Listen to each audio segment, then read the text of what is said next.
warahmatullahi wabarakatuh. Kita hari ini akan belajar tentang penalaran umum soal TO keempat SNMPT nomor 1 sampai 15. Hari ini kita belajarnya hanya 1 sampai 15. Oke, nomor 1 kita baca soalnya bersama-sama. Berdasarkan teks tersebut, pernyataan yang pasti salah. Kalau pernyataan yang pasti salah berarti dia tidak sesuai dengan teks. Kita harus cari sesuatu yang tidak sesuai dengan teks atau berkebalikan dengan teks. Oke, di sini kita boleh jawabannya lebih dari 1 nih. Berarti boleh 2, boleh 3, boleh semuanya. Mengonsumsi madu mentah dapat menaikkan kadar glukosa. Kita baca di teksnya nih. Studi yang dilakukan oleh para peneliti di Universitas Toronto menemukan bahwa konsumsi madu mentah memiliki efek paling positif dan dampaknya yaitu penurunan glukosa. Oke, harusnya penurunan glukosa. Sedangkan di teksnya ini penurunan kan, berarti dia sudah pasti salah. Oke, ini salah. Kita harus pilih nih karena kan yang pasti salah. Kemudian, mengonsumsi madu mentah memiliki efek yang negatif.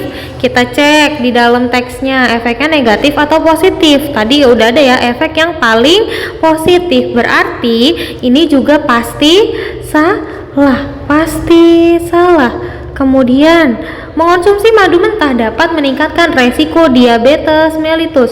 Ada nggak sih di teks ini kan kolesterol jahat, terus madu kemasan biasanya melalui proses pasteurisasi dan tidak mengalami proses tersebut. Berarti tidak ada yang membahas tentang mengandung atau meningkatkan resiko diabetes mellitus. Berarti ini jawabannya mungkin. Berarti kalau mungkin dia tidak pasti salah. Berarti tidak perlu kita pilih. Kemudian yang D atau opsi yang keempat, mengonsumsi madu mentah dapat menurunkan jumlah kolesterol jahat. Oke, kita lihat nih. Nih jumlah lipoprotein desintas rendah atau kolesterol jahat dalam darah. Jadi dampak positifnya yaitu dapat menurunkan kolesterol jahat. Berarti ini benar. Berarti dia tidak mungkin salah. Kemudian yang terakhir, mengonsumsi madu pasteurisasi dapat meningkatkan kesehatan tubuh. Ada nggak ngebahas tentang ini? Gak ada ya, di sini cuman madu kemasan biasanya sudah melalui tahap pasteurisasi, sedangkan madu mentah tidak melewati tahap pasteurisasi, tapi tidak membahas apakah pasteurisasi dapat meningkatkan atau tidak. Berarti dia jawabannya juga mungkin. Kalau mungkin berarti bisa benar, bisa salah. Berarti yang benar di nomor 1 hanya opsi 1 dan opsi 2. Oke, paham ya? Kemudian nomor berikutnya, nomor 2. Harga BBM dinyatakan dalam rentan tertentu karena harga di sejumlah pom bensin berbeda-beda. Diasumsikan kenaikan harga senilai sama di semua pom bensin. Berdasarkan teks tersebut, pernyataan yang pasti benar. Kalau pasti benar, berarti dia harus sesuai dengan teks.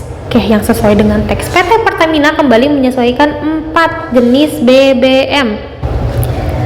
4 jenis BBM kita lihat di sini mengalami penyesuaian harga jenis Pertamax Turbo, Pertamina Dex, dan Dex Lite. Oke, berarti hanya 3 jenis. Harusnya cuma 3 jenis. Berarti ini pasti salah. Kemudian B, BBM non subsidi jenis Dex Lite mengalami kenaikan harga sebesar 900. Kita lihat nih Dex Lite berapa sih kenaikannya. Nah, ini harga Dex Lite dari rentannya tuh 18.000 sampai 18.700. Ini bukan kenaikan, ini adalah suatu rentan. Dia naik menjadi 18.300 sampai 19.000. Berarti kita ngitungnya dari mana? Ngitungnya dari sini sampai sini. Dari 18.000 sampai 18.300 naiknya berapa? Cuman 300. Maka dia pasti salah. Kemudian yang C, BBM non subsidi jenis Pertamina Dex. Pertamina Dex berapa nih naiknya? Di sini mengalami kenaikan sebesar 300. Nah, ini Pertamina Dex nih. Pertamina Dex semula dari harga 18.550 naik jadi 18.000 800, naiknya berapa? Hanya 250. Berarti ini juga salah. Kemudian yang D, BBM non subsidi jenis Pertamax Turbo mengalami kenaikan yang paling tinggi atau paling besar. Mana nih? Pertamax Turbo yang ini nih. Pertamax Turbo naik dari 14.300 menjadi 15.200. Nah, kita ngitungnya dari 14.300 sampai 15.200. Berarti mengalami kenaikan sebesar 900.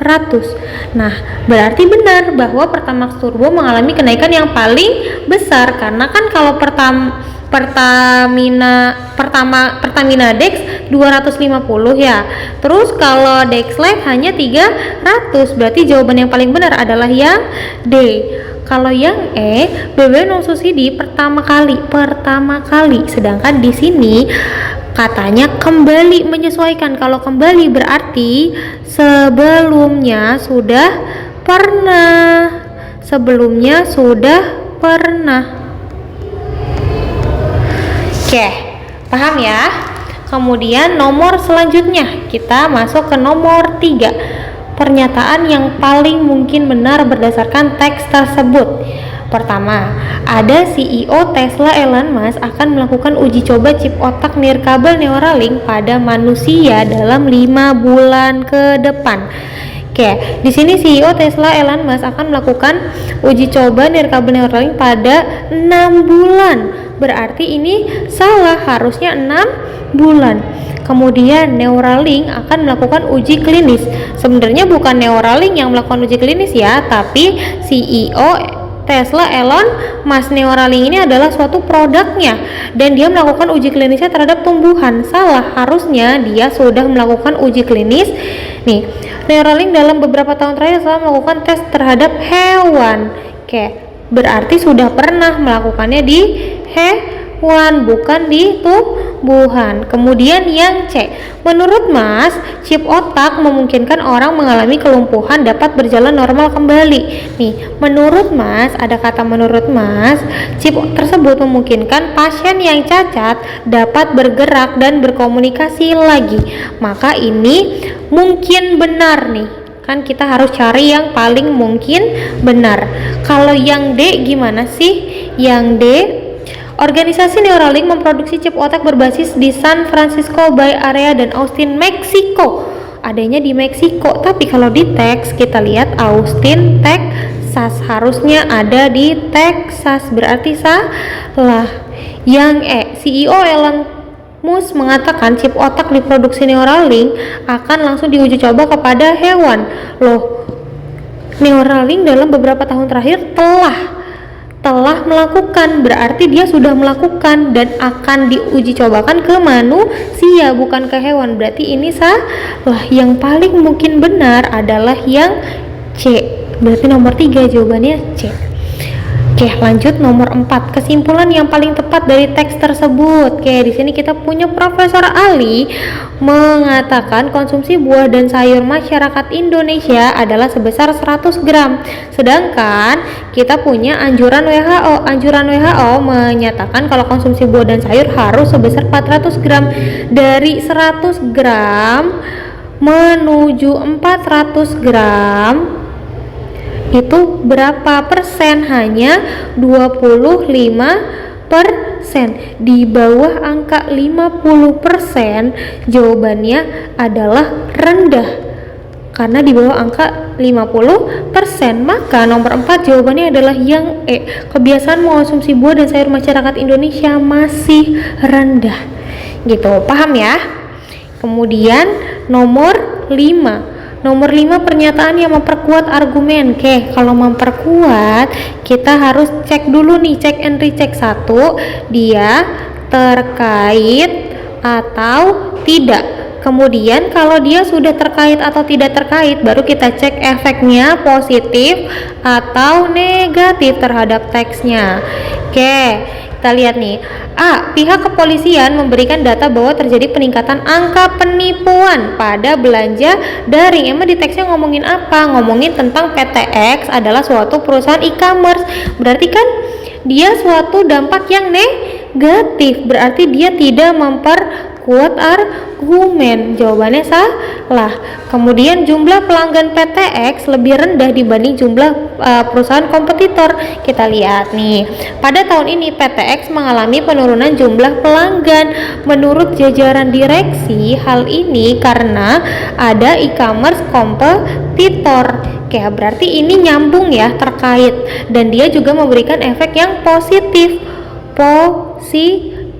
tapi positifnya dalam bentuk opini, karena kan masih menurut jajaran direksi, nggak ada sebuah datanya, jadi tidak valid. Kemudian yang C, perusahaan kompetitor yang memiliki fitur live chat. Emang kita ada ngomongin fitur live chat ya?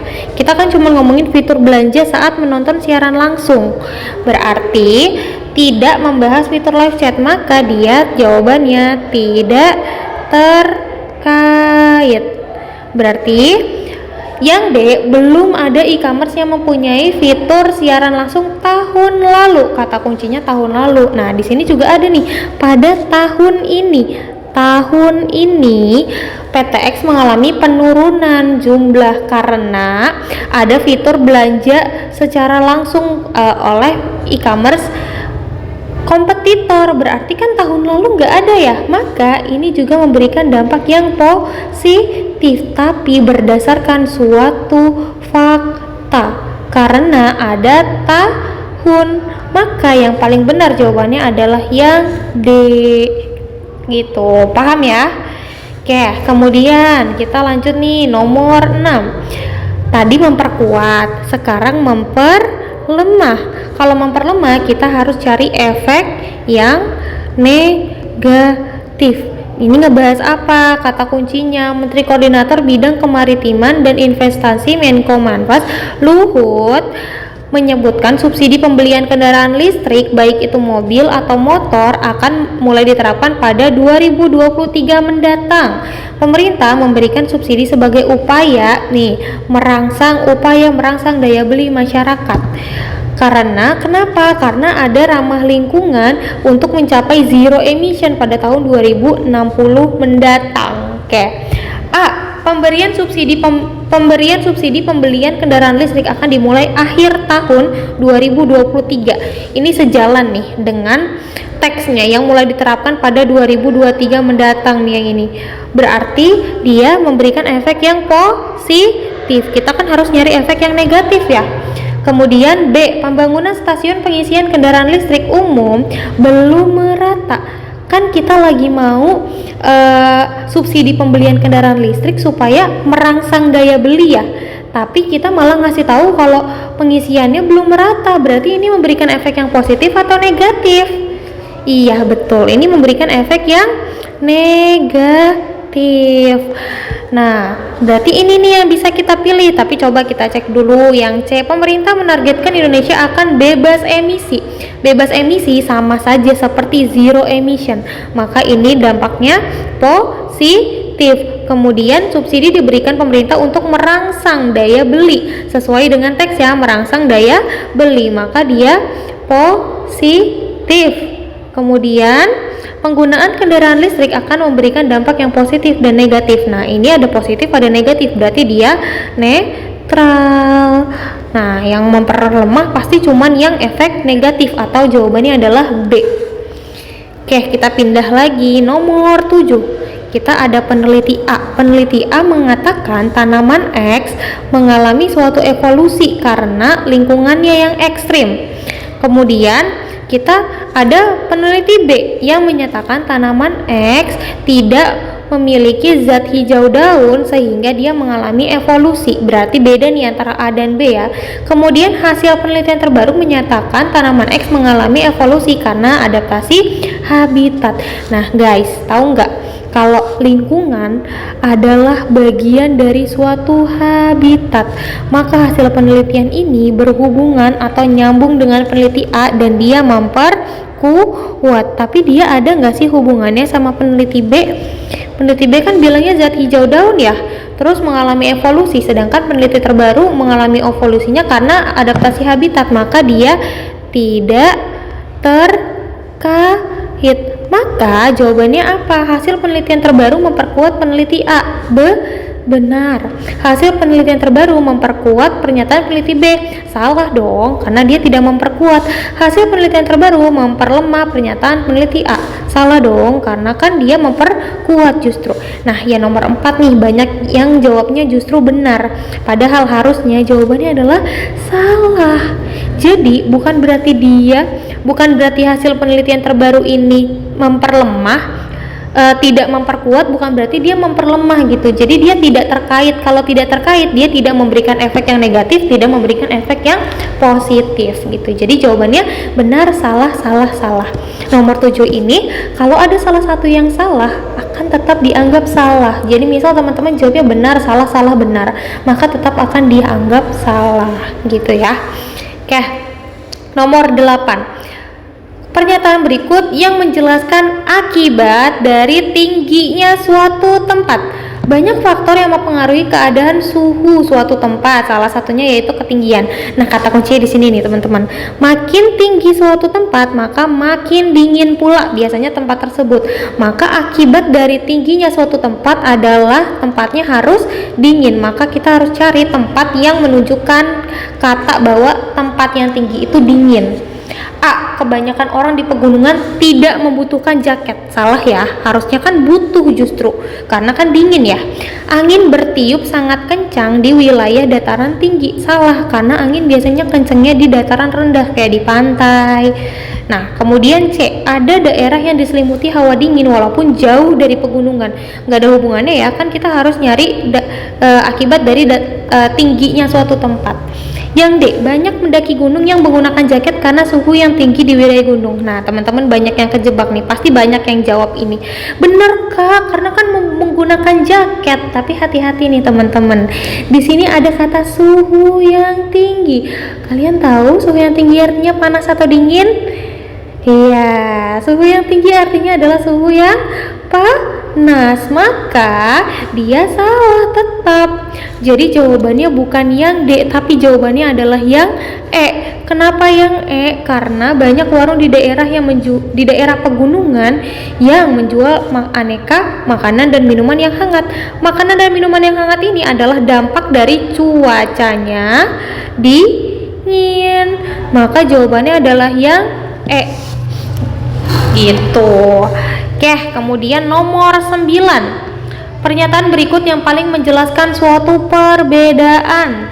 Oke, yang paling menjelaskan suatu perbedaan di sini kita ngejelasin ada dua virus nih. Ada varian Delta dan ada varian Omicron. Oke, kita lihat ya. A. COVID-19 varian Omicron menyebabkan gejala yang tidak terlalu parah. Salah. Kita harus cari teks yang ada hubungannya tentang Omicron dan Delta. Nih, yang B, varian Omicron lebih menular daripada varian Delta. Kata lebih ini menunjukkan suatu perbedaan. Maka jawabannya adalah yang B. Kalau yang C, di sini varian Omicron dan Delta sama-sama adalah menunjukkan persamaan. Jadi jawabannya adalah yang B.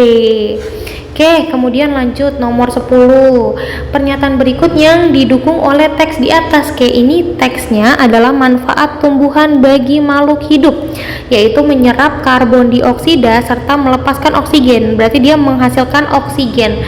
Nah, kata kuncinya adalah dia manfaat tumbuhan itu untuk makhluk hidup. Jadi makhluk hidupnya ada dua, ada manusia dan ada hewan. Oke. A. Makhluk hidup tidak dapat hidup di bumi apabila tidak ada tumbuhan. Ini benar ya. Kita keep dulu nih yang A. Kemudian yang B. Tumbuhan menghasilkan karbon dioksida. Salah. Harusnya menghasilkan oksigen. Yang penting untuk makhluk hidup, tumbuhan selalu menggantungkan hidupnya pada manusia. Salah. Harusnya justru manusia dan hewan yang menggantungkan pada tumbuhan. Kemudian manusia dan hewan merupakan penyumbang karbon dioksida terbesar di bumi.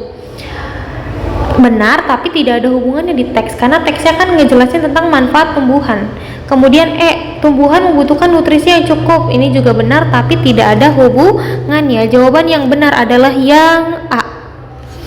Tuh, paham ya? Yeay, udah 10 nomor nih. Kita lanjut lagi ya ke nomor 11. Oke, nomor 11 ini ternyata kita suruh nyari kesimpulan. Kesimpulan tuh gini, jika P menjadi Q dan Q menjadi R, maka simpulan adalah P menjadi R gitu. Jika P menjadi Q menjadi R, maka P akan menjadi R. Kenapa? Karena Q-nya ini sama, jadi kita coret. Nah, kita lihat nih, tidak seorang pun peserta UTBK diizinkan memotret soal-soal ujian. Sebagian siswa SMA Kasih Ibu menjadi peserta UTBK. Berarti mana yang sama nih? Yang sama adalah peserta UTBK. Peserta UTBK-nya itu kita coret karena dia adalah Q. Maka sebagian siswa Kasih Ibu tidak diizinkan memotret soal jawaban. Itu jawabannya. Yang mana nih? Semua siswa tidak diizinkan memotret soal ujian yang bukan salah. Semua siswa SMA Kasih Ibu yang menjadi peserta UTBK tidak diizinkan memotret soal ujian. Jawabannya adalah yang B. Gitu. Gampang ya soal-soal kayak gini ya.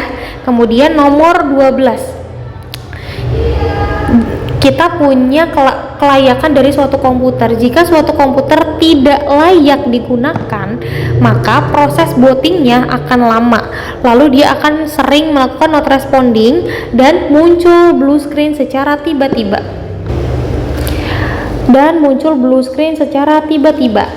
Nah, jika sebuah komputer hanya sesekali mengalami not responding, jadi mengalami not respondingnya bukan sering nih, tapi hanya sesekali. Proses bootingnya harusnya lama, jadi sebentar dan tidak pernah muncul blue screen. Maka yang tadinya tidak layak menjadi layak. Jawabannya adalah yang B, menjadi layak digunakan untuk bekerja, gitu ya. Oke, kemudian nomor 13 nih sama nih, simpulan juga.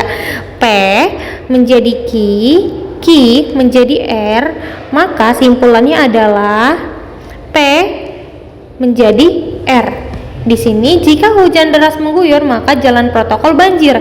Jika jalan berarti ini adalah P, ini adalah Q, ini adalah Q, ini adalah R. Maka Q-nya kita coret, protokol banjirnya kita coret. Maka jawabannya jika hujan deras mengguyur maka akan terjadi kemacetan di semua daerah. Jawabannya adalah yang E. Jika hujan deras mengguyur maka terjadi kemacetan di semua daerah, gitu. Oke, nomor 14, simpulan yang tepat nih, simpulan yang tepat lagi nih. Semua gunung memiliki hutan. Semua gunung memiliki hutan, maka ini P. Hutannya adalah Q. Nah, sebagian hutan Q yang ada di gunung adalah hutan lindung, tapi sebagian laginya bukan, gitu. R, berarti Q-nya kita coret. Berarti jawabannya adalah semua gunung sebagiannya adalah hutan lindung. Semua gunung sebagiannya adalah hutan lindung, sebagiannya lagi adalah hutan bukan lindung. Oke, jawabannya adalah yang C. Sebagian gunung tidak memiliki hutan lindung, sebagiannya lagi memiliki hutan lindung, gitu. Karena kalau yang A, sebagian gunung memiliki hutan lindung dan sebagian lagi tidak memiliki hutan, salah dong. Karena kan gunung pasti punya hutan. Jawabannya salah. Yang B, sebagian hutan lindung berada di luar daerah gunung. Ini tidak dijelaskan di teks. Oke, kemudian semua gunung tidak memiliki hutan lindung. Loh, justru sebagian hutannya adalah hutan lindung. Kemudian semua gunung memiliki hutan lindung. Salah ya, karena sebagiannya bukan hutan lindung. Oke, selanjutnya kalimat yang ekuivalen dengan jika Risman. Ini ada tips and trick dan ada cara atau rumusnya, teman-teman. Oke, kita pindah dulu nih, pindah laman dulu nih. Bentar ya. Kita pindah halaman dulu. Kita punya rumusnya di sini. Oke, kan di teksnya itu jika Risman pergi melaut, maka cuaca sedang tidak terik. Oke, maka ini kita anggap Risman pergi melaut itu adalah P, sedangkan cuaca sedang tidak terik itu adalah Q. Maka jika dan maka ini akan kita lambangkan gini.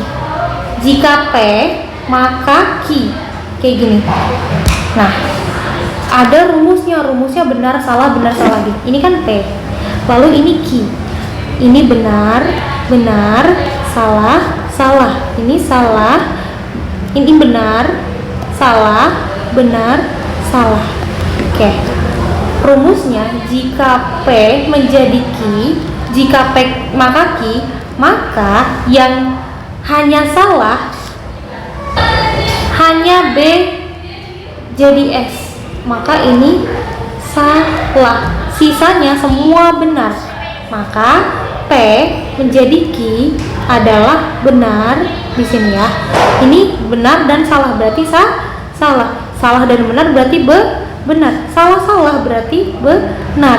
Karena yang salah hanya benar, salah. BS gitu.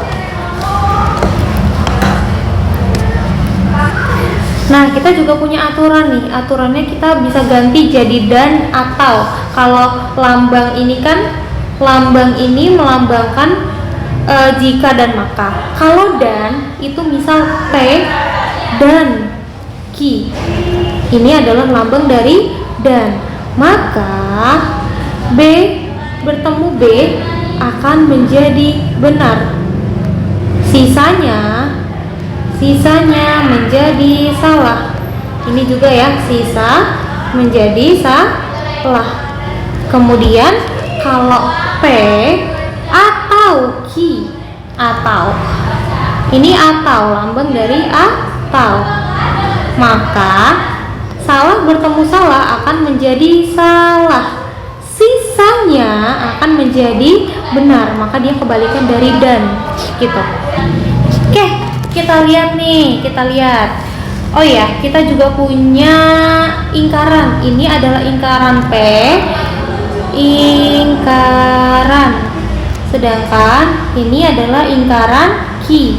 Jadi gini, kalau ingkaran P itu kebalikannya, di sini B, maka di sini S, di sini B, di sini S, di sini S, di sini B, di sini B, di sini S, di sini B. Ingkaran Q juga kebalikannya, di sini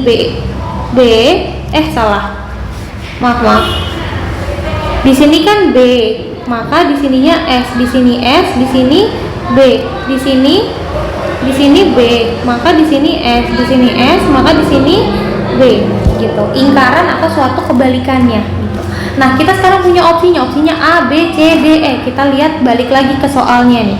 Soalnya gimana? Di soalnya A, Risman tidak pergi ke laut. Risman tidak pergi ke laut. Kalau tidak pergi berarti, kalau di sini kan jika Risman pergi ya, berarti dia adalah ingkaran dari P atau kebalikannya dari P. Maka cuaca sedang tidak terik. Maka dia adalah Q. Dan ini ada kata penghubungnya adalah dan. Maka kita lambangkan A itu kayak gini nih. Kita lambangkan A adalah ingkaran P dan Q gitu. Oke, kemudian B gimana? B, kita lihat B. Cuaca sedang tidak terik itu berarti adalah suatu Q, bukan ingkaran ya, tapi Q. Kemudian atau, kita punya atau Risman tidak pergi melaut siang ini, atau ingkaran P, berarti Q atau, kita nulisnya gini, ingkaran Q atau P gitu. Oke, paham ya? Kemudian kita lihat lagi yang C. Kebalik ya. Q atau ingkaran P, salah di sini.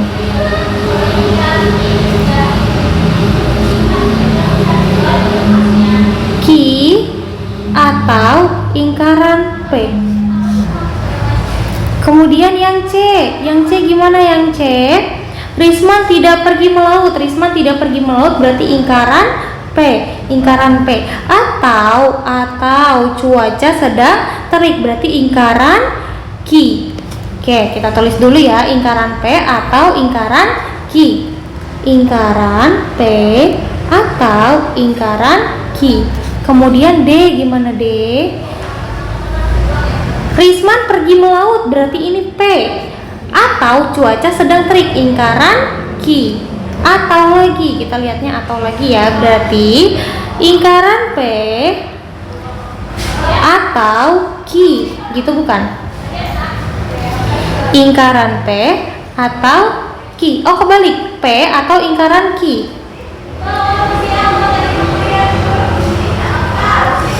P atau ingkaran Q. P atau ingkaran Q. Oke, kemudian terakhir yang E. Cuaca sedang terik. Cuaca sedang terik adalah ingkaran Q. Dan Risman pergi melaut hari ini. Risman pergi melaut hari ini berarti adalah P. Maka ingkaran Q dan P. Ingkaran Q dan P. Ingkaran Q. Oke, nah sekarang kita lihat nih dari sini. Kalau pakai warna berbeda nih, kita pakai warna hijau. Kita lihat yang A dulu, pilihan yang A.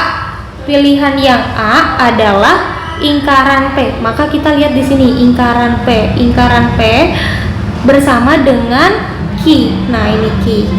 Oke. Ini kakak hapus dulu ya. Kita ganti. Oke. Ingkaran berarti ingat kata ini dan.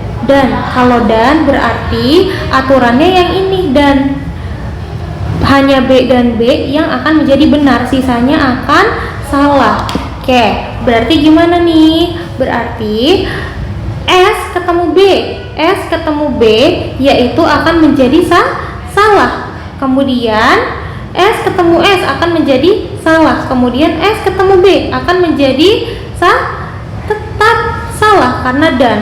Lalu B ketemu S tetap salah, maka dia salah. Oke, kemudian kita pindah ke B. B yaitu